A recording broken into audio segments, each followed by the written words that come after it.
College की घंटी बजी और कॉरिडोर में भागदौड़ मच गई।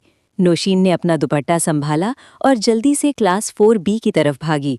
उसे पता था कि अगर वो 1 मिनट भी लेट हुई तो हल्क यानी इर्तिजा सर उसे क्लास से बाहर निकाल देंगे। नौशीन जैसे ही दरवाजे पर पहुंची, सामने ही इर्तिजा खड़ा था। सफ़ेद क्रिस्प शर्ट, हाथों में वॉच और चेहरे पर वही सख्ती जो नौशीन को बचपन से जहर लगती थी। लेट मिस नौशीन, इर्तिजा की भारी और सर्द आवाज़ गूंजी। नौशीन ने नज़रें झुकाकर कहा, सर वो बस लेट हो गई थी। बहाने घर के लिए रखा करें, क्लास से बाहर खड़ी रहें। इर्तिजा ने बगैर किसी लिहाज के कहा और ब्लैकबोर्ड की तरफ मुड़ गया। नौशीन का खून खौल उठा।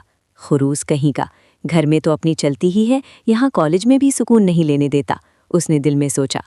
ये उनकी पुरानी लड़ाई थी जो बचपन में एक खिलौने पर शुरू हुई थी और अब तक बोलचाल बंद की सूरत में जारी थी। नौशीन को नहीं पता था कि जिस शख्स से वो इतनी नफरत करती है वही उसका नसीब लिखा जा चुका है। शाम का मंजर, घर की दीवार। घर आते ही नौशीन ने बैग सोफा पर फेंका और अपनी अम्मी से शिकायत करने लगी। अम्मी देखे ना, इर्तिजा भाई ने आज फिर मुझे क्लास से बाहर निकाल दिया। वो समझते क्या है खुद को। अभी अम्मी कुछ बोलती कि पीछे से इर्तिजा की आवाज़ आई, मैं वही समझता हूँ जो मैं हूँ नौशीन, इस घर का जिम्मेदार और तुम्हारा टीचर। नौशीन ने पलट कर देखा, इर्तिजा दरवाजे पर खड़ा था। उसकी आंखों में एक अजीब सा तंज था। आप मेरे टीचर कॉलेज में हैं, घर में नहीं, नौशीन ने जिद से कहा। इर्तिजा उसके करीब आया। उसकी कामत नौशीन के सामने काफ़ी ऊंची थी।